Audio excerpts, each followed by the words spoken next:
It is Wednesday, February 5th, and this morning we have with us Representative Connor Casey presenting, presenting his bill H 50. Go ahead, Connor. All right. I'll admit to feeling a bit more vulnerable on this side of the table, but You coming? it's good to see everybody. For the record, Connor Casey, I represent Montpelier, and I'm here to intro H50. And that's a bill that looks at converting state property into affordable housing. Genesis of this bill dates back a few years ago, actually. As you probably know, our community's fallen on some pretty hard times. Not just with COVID, as everybody did, but with the flooding of 2023 that displaced a lot of people in our community, both workers and residents. And, I was sort of touched by a number of things in the governor's inaugural address, but I think something that we've all probably run on to some extent is the need for more housing in our state. It really is something that affects absolutely everything, whether it be our tax base, helping out our businesses, and just attracting workers to our state. We need more housing, and I think it's not an exaggeration to say it's a crisis at this point. And I think we need to start looking creatively, and maybe things that were off the table before need to be on the table if we're going to build 8,000 units a year and keep up with the governor's plan to get on track with housing here. So, it was Representative McCann and I who introduced this legislation, but I think it applies to really all population centers in Vermont that have some presence of state government, And it's always been a thing where, you try to make it a symbiotic relationship between the state and the communities. I'm looking at Representative Morrissey because I think back in 2007 with the Bennington State Office building, when we closed it down with sarcoidosis there and had to build a new building. There was a big debate at that time whether to bring it more into town where you would energize the, downtown center, or do you keep it a bit outside town there?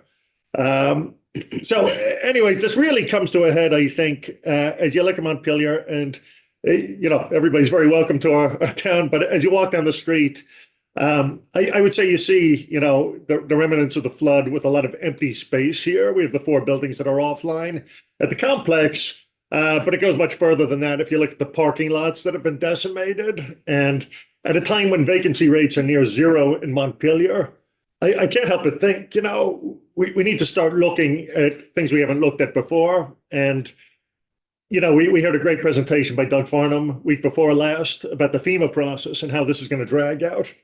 I'm really curious of looking at what's on the other side of that, maybe 3 years down the line. What do these parking lots look like? Are they just sort of empty masses? Or, is it housing? Is it units that we're bringing people into our downtown to, help people, help businesses, and really energize the community? Telework, we've been looking at that, and I was watching on Zoom as Representative Hedrick listed some of the recent survey results of state employees telecommuting. And I think it was over 40% are working more than 4 days a week at home right now. Now, I don't think it really is the role of the legislature to get into who teleworks and who doesn't. I think that's really between the employees, the administration, and what works best for them. I think it's micromanaging doing that. But we have to look at reality here. And if 40% of state workers are only working 1 day a week, in these centers, could we be utilizing our space better than we do here? We took the tour of Waterbury, some of us on this committee, year before last, I think. And I don't think it's to say it's a ghost town would really fit the bill there. We moved some of the Department of Health workers down there, but still, I talk to state employees every day. I probably represent more state employees than anybody. And they say I'm in a desk sharing relationship where I come in, I book my desk for maybe a couple days a week there, but I'm in a room where it's essentially empty. So, we have a process where, and any of us who have done the capital bill, a building comes online, we sell it. Could we be looking better for the public good to get better bang for our buck rather than just selling properties or lands or parking lots? Looking at maybe cutting some of the middle people. And I think it's really good that we spend millions of dollars giving it to other entities that try to identify land for affordable housing. But maybe we could look at like what Barry City's doing. Barry City just sold a parking lot for $1 because they're converting it to housing, you know? So I think this is a issue that it transcends political parties, ideologies, and it's an example of how we can all work together to row in the same direction to say, okay, state property isn't necessarily sacred to us anymore. If it's costing taxpayers dollars by maintaining it, we're not utilizing it to the full extent, and we have a housing crisis. So basically, this legislation is just one sentence long, and it adds something to Commissioner Manoli's already very full plate that I know she has there, but trying to codify and get in the green books, not just session law, saying that the state is going to look at this very closely, and every year on January 15th, come with us and try to identify whether it be state land. I don't know if it's in Virgins or Bennington or St. Albans, you know, that could be possibly converted into housing, and maybe we sell it to, you know, in central Vermont, an entity like Downstreet for $1 or something, and get things built and do it smart. You know, like if we're looking at like trying to mitigate against future flooding, the best thing you can do is build lower levels of parking, offices, housing on top of that. And I think if we really start thinking creatively, we can do this. And I know it's harder than just saying you're going to flip a switch and convert an office space into housing. And sometimes the best bet might be to raise the building entirely. But let's get serious about it. Let's get it in statute. And I don't know if the standalone bill works or if it's something on the capital bill. But it's something I'm very passionate about, and I think it would help communities around the state just looking at this. So happy to answer any questions, but that's a lot of talk for one sentence, right? Any questions about the rationale or for clarification? Troy? So you're really just this just adds a report. It really just adds a report. It's a deliberate consideration of, is there something we should be looking at? But I believe it gives the legislature more to work at every year when we see what's on the table. And maybe it does make sense, you know, if we've got like space in Windsor or something and we're waiting on a state facility, maybe it does make sense to sit on it. But let's have the conversation. And I think, like, you know, going back to, I see VSEA in the room, I don't want to treat state employees like cash cows and say we got to bring them back and get to work to help the businesses and help the community. That's not how we should operate. If productivity is good with telecommuting, you know, if everybody's getting the job done, you know, let folks spend more time with their families. But as a state, we have to pick a direction. Are we bringing people back to offices or are we not? And I think we're getting to the point where we're not going to be bringing people back to the extent we did before. I'm going to put one caveat on here. We do have 1,000 vacancies in state government, over 1,000 vacancies. I checked with the last numbers there. So I do hope that our workforce comes back to a place, you know, where we fill hundreds of those positions, and that should be taken into consideration with this. But as it stands now, I don't think we're totally utilizing our state land, and we need to work with human resources and BGS to get all the options on the table. John? Casey, this I think it's wonderful. But does this include also just other land? Like, I'm sorry if I'm not.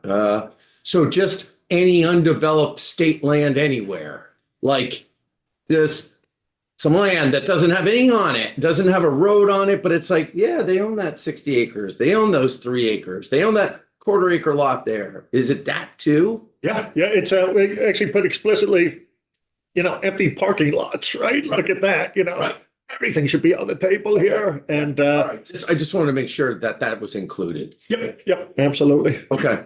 Brian? Maybe this is for sort of when we get into future testimony, and if that's so, then just say so. But like, what's a metric, right? What does this report look like? Yeah.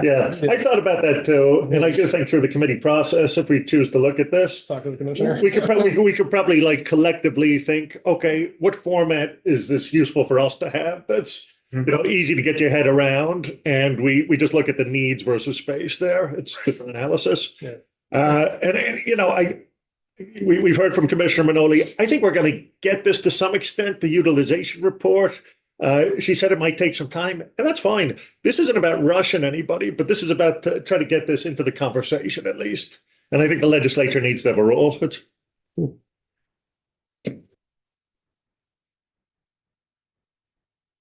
No, it's great. Thank you so much, All right, it's a pleasure to see everybody. Y'all take care. Do me a favor, I think our next people are in the hallway. Can you just see? Okay. Take politics with it, please. You're very welcome here. Come on in. Good morning. We're gonna put people right on the hot seat, I guess. Dr. Mark? Well, what is this supposed to be? Malk. Malcolm? Good German. I can say Malcolm. And Sharon Scott. Yes. Are you going together or add one after another? Go first and then I can pass Okay. it off if that's okay. Yep. Yeah. Do you have someone to share your slide? Yes, Kayla. Okay. Need to wait for Kayla to come into the meeting. Okay. Good morning. Good morning.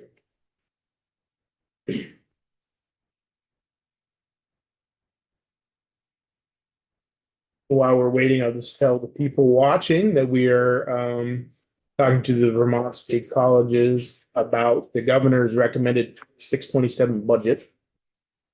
And then once they're online, then to introduce yourself for the record and we'll get going. Okay. Be a minute. Potentially 30 seconds, maybe 45. I could even start without it.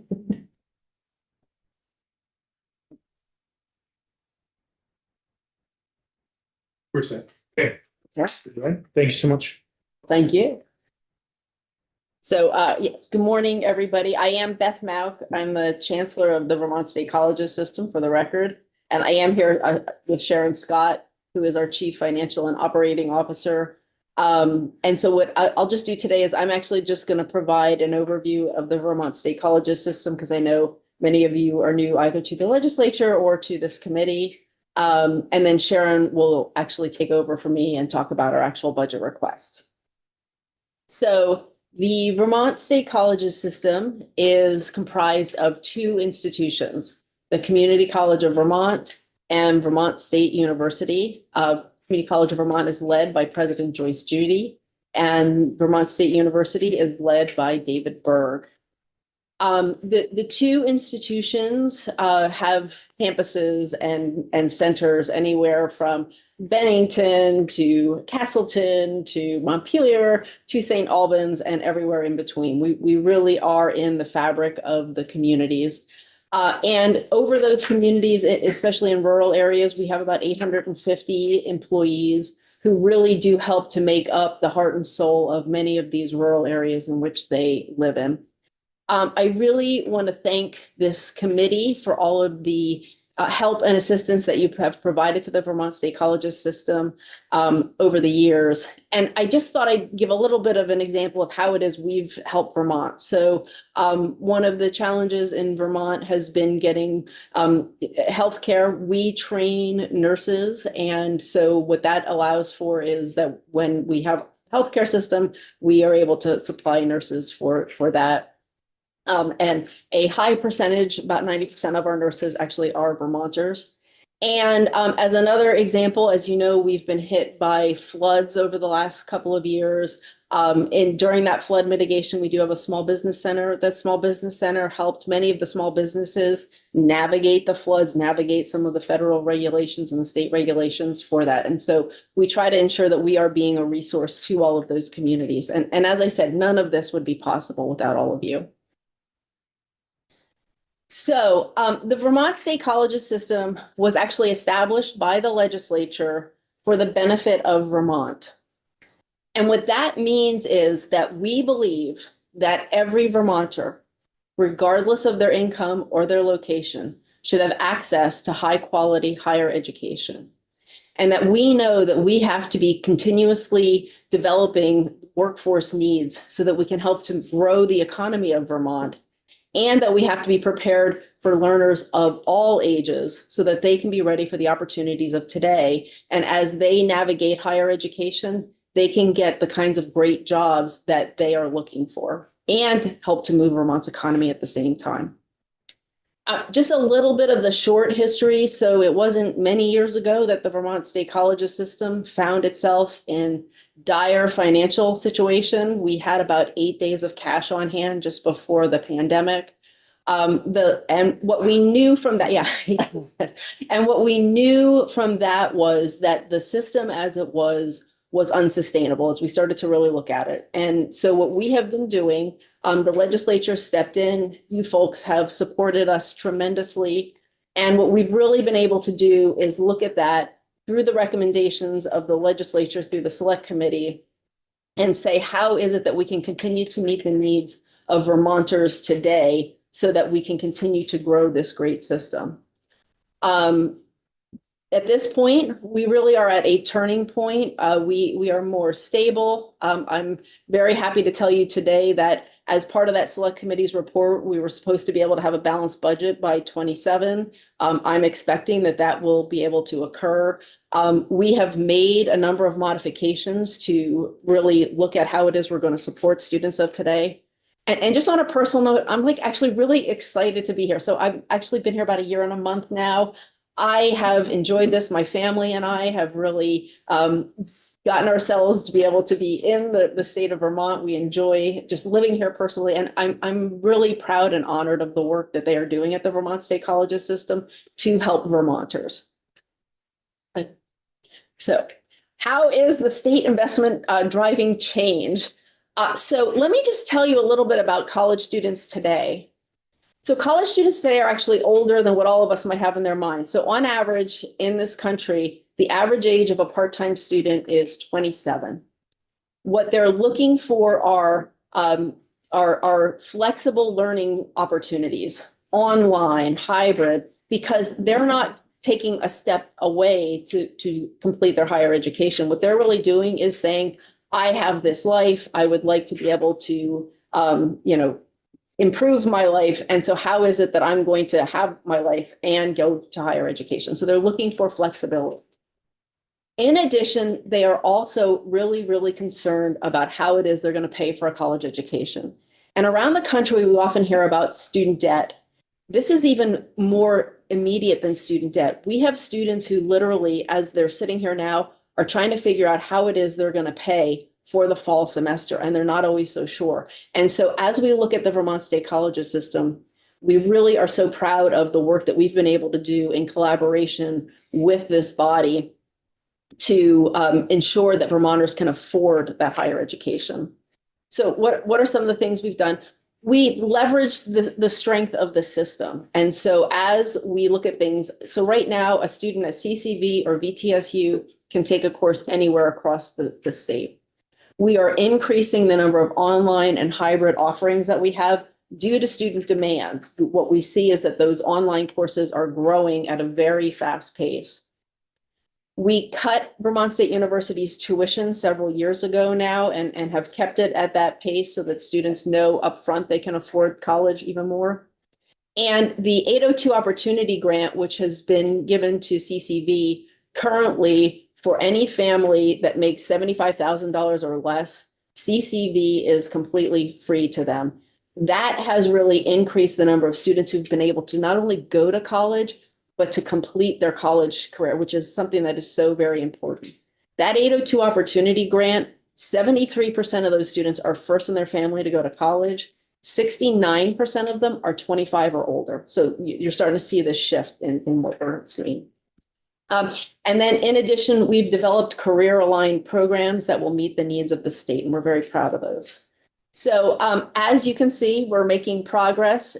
This change was exciting and necessary, as I've told you. So we really are on our way. And again, I just want to thank all of you, because without the legislature, none of this would have been possible. So next, I also have great news on enrollment and also our impact on the workforce. This past year, we graduated 2,000 students in the Vermont State Colleges system. And we served 10,000 degree-seeking students and an additional 7,000 students who were looking for workforce training.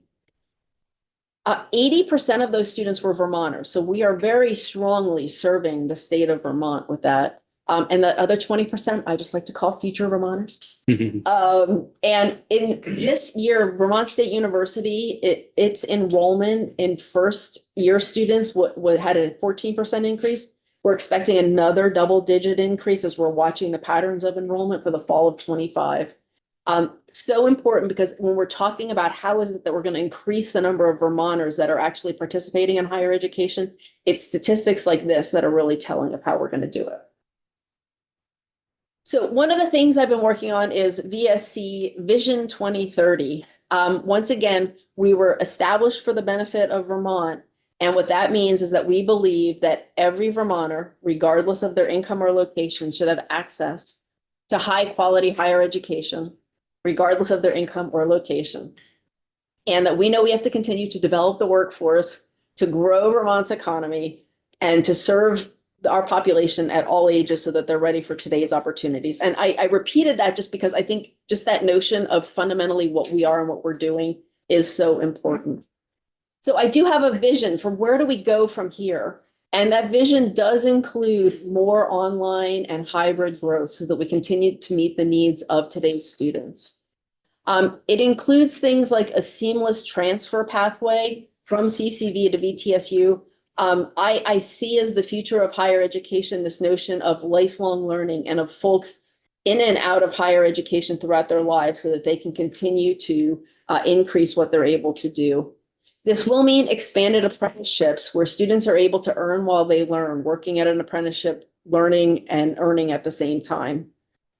And it will also include a housing transformation. We really need to be thinking about the fact that if our students are older, the kinds of housing that we need for them, and we know that Vermont has a tremendous housing crisis, we will have the kinds of housing that our students are requiring, which really is 12-month housing where they can live, they can be members of the communities that they're in to help make them more vibrant, and we're really excited about some of that.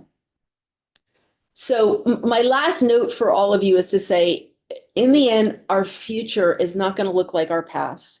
We are going to have to look to develop online programs and to have expanded internships and to have this housing transformation so that we can meet the needs of the communities that we're in and also meet the needs of Vermont as we move forward. And I'm so excited for all the possibilities. So before I pass it over to Sharon, I'll see if any of you have questions for me, or otherwise I can pass it to her. Thank you so much. Yeah.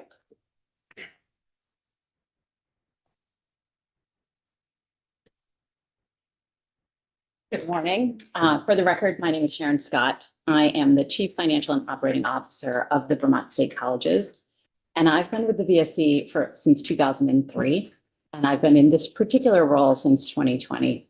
Prior to that, I worked at the Johnson and Linden locations and really have found that with my deep roots in Vermont, I'm a native Vermonter and the daughter of a milkman and a stay-at-home mom, that I really have found my place here in the Vermont State Colleges, because we're really building and preparing students for their futures and giving that opportunity to be able to build a vibrant Vermont. So Chancellor Mauck has shared that our future will look different from our past, and we're really laser focused on finding new and creative ways to approach education. And that really extends all the way into the way that we're managing our facilities. Before I share our budget request, I just wanted to give you a little bit of an update on some past projects that the VSC has undertaken using state capital funds, as well as federal funds and institutional dollars. So first is our Green Hall project at Randolph. And this project supports our technical education programs at the formerly Vermont Technical College location. And it includes the primary classrooms and specialized labs and offices that are crucial to maintaining this vital curriculum for Vermonters. And the aims of the project are to improve the building's mechanical, electrical, and plumbing systems from building much greater efficiency. And we expect that it'll save about $1 million a year in deferred maintenance. The original cost of the project, what we originally estimated, was $1.6 million. But as we dug into the planning and design for it, we found that it was going to be about $2 million higher. So we came back to you and asked to divert some funds from a different project into this because we felt it was so important that we take advantage of that. Since then, we have continued the work and identified additional deferred maintenance that we feel is important to be able to address beyond just the scope of mechanical, electrical, and plumbing. And the institution has identified an additional $600,000 of its own funds that it's putting toward this particular project. So we're really pleased to report that we have a bid package that's out on the street right now, and that the work for this particular project will be complete by the end of this summer. We're also really happy that Governor Scott actually came to the Randolph location this past December for Orange County Cabinet for a Day. And it was a really great opportunity for us to be able to show to him exactly what we're able to do and give that opportunity to really show how technical education is extending the workforce here in the state of Vermont. The second project that I wanted to give you a little update on is Vale Hall at Linden. And this building was built in 1976. And since then, it's really undergone just really very selective room improvements. We originally had requested $3 million for this project to upgrade its infrastructure. But we identified last year when we were in the midst of looking at this, that some structural issues may be a problem. We were also undergoing master planning. And so that was the project that we had placed on hold and made the request to be able to divert those funds from that project to Green Hall. Since then, master planning has concluded, and we did conclude an additional form of assessment. And the great news is we found that the structural issues we thought were going to be a major stumbling block are not a stumbling block. However, we do not have the funds right now, so we expect that we'll come back to you at a future point and look at this particular project as something to be able to make changes to. I also wanted to just give you an update on some other projects that we're working on. The Vermont State Colleges is really committed to seeking alternative funding sources for our essential infrastructure needs. This past year, we self-funded about $2.5 million in deferred maintenance activities, as well as the additional $600,000 that I mentioned for the Green Hall project. Additionally, we are exploring all potential sources of funding, including federal grants and public sector partnerships. And we're really delighted to share that 2 projects related to health education have received congressionally designated spending. The first, in the amount of $6.3 million, is for nursing education, and the second is $5.9 million for dental hygiene education. These funds allow us to expand the programs through capital infrastructure and expanding the facilities themselves, and also providing the equipment. And the great news is we have not had to come to you for those funds, which is fantastic. Sure. Is that in the bank, that money? Do you have it? They are on a reimbursable basis. Any impact? There is no impact at the moment. Okay, thank you. At the moment. Okay. These were not under those particular restrictions. Thank you. So we do really take it very seriously that we have to find ways to look for alternative funding. So in terms of our FY26 to FY27 budget ask, we're requesting $21.5 million for the next biennium for 3 projects. The first is major maintenance. And the second are system replacement and upgrades at Jeffords Hall in Castleton. And the third is for replacement of the campus heating system at Johnson. And in all cases, these projects address critical life, safety, accessibility, and deferred maintenance needs. The Vermont State Colleges itself is really deeply appreciative of the state's ongoing support for our major maintenance efforts. Our faculty and staff are very aware of how important major maintenance is, and especially our staff who are on the front lines of addressing critical issues as they occur. Major maintenance includes everything from, regularly planned deferred maintenance upgrades, roof replacements, and water lines, but also addresses really some emergency activities that can occur. Things like HVAC systems that might fail, or a water main that might break, a sewer line, or recently at our Castleton campus, identifying that mold remediation was something that had to be addressed in a specific dormitory. So the major maintenance efforts are incredibly valuable to us and allow us to be able to not only address planned maintenance, but unforeseen circumstances. So in addition to the funds that we received from you last year, the VSC self-funded about $2.5 million in its own funds to also continue to address deferred maintenance. And this is something that is new for the VSC in the last few years. Prior to that, we were not investing necessarily into our own deferred maintenance or projects other than new capital construction for a new building. And this is really important to us because we believe that it's exceptionally important that we have skin in the game when it comes to dealing with our own facilities. The second project that we're proposing is at Jeffords Hall. And this, in addition to major maintenance, is another critical project. So it involves renovating the building on the Castleton location, where it houses classrooms and labs. And those labs consume a lot of energy. As you probably know, the number of air exchanges needed for a lab is exceptionally high. Additionally, the mechanical, electrical, and plumbing systems are really underpowered because they were built at a time when electrical systems just didn't need as much. So it makes it really difficult for our faculty and our students to be able to do the research and work that they need to do. So we're proposing updating or replacing much of these systems in order to be able to increase operational efficiency, reduce our deferred maintenance, and really increase the building uptime so that we're able to get the work done.